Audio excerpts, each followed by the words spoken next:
तुम्हाला माहिती आहे का, महाविकास आघाडीच्या नेत्यांनी आपल्या महाराष्ट्राचा सौदा औरंग्याच्या औलादींसोबत केला आहे. होय, आपला छत्रपती शिवाजी महाराजांच्या अस्मितेचा त्यांनी अपमान केला आहे. गेल्या महिनाभरापासून त्यांचं हे कारस्थान सुरू आहे. ऑल इंडिया उलेमा बोर्डाचा पाठिंबा हवा म्हणून वोट बँकेचं राजकारण करत काँग्रेस आणि शरद पवार गट यांनी उलेमा बोर्डाच्या 1-2 नाही तर तब्बल 17 संविधान विरोधी मागण्या मान्य केल्या. पण जेव्हा बंद दाराआडचं सत्य बाहेर आलं तेव्हा या लबाड आघाडीनं सत्य नाकारलं.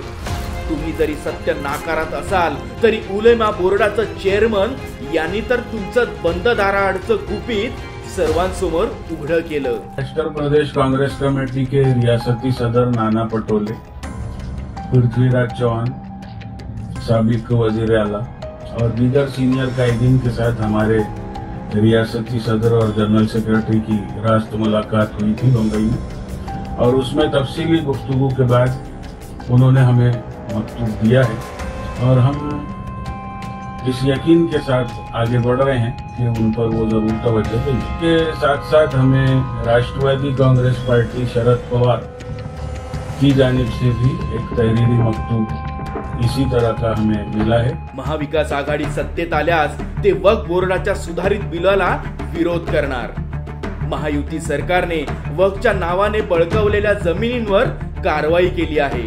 ही कारवाई बरखास्त करून पुन्हा एकदा जमिनी बळकावण्यासाठी विधानसभेत कायदा मंजूर करणार.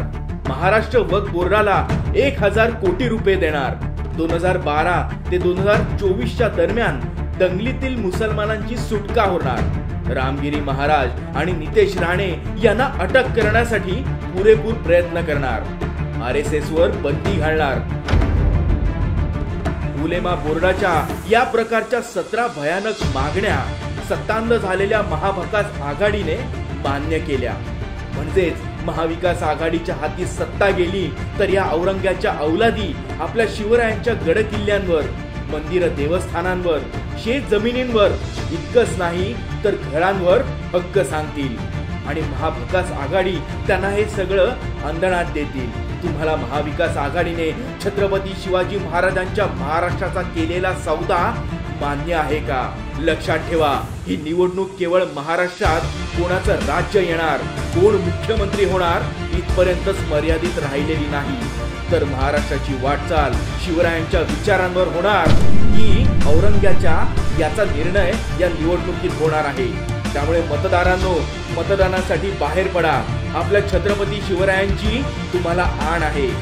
महाराजांचा महाराष्ट्र औरंग्याच्या औलादींच्या ताब्यात घेऊ नका.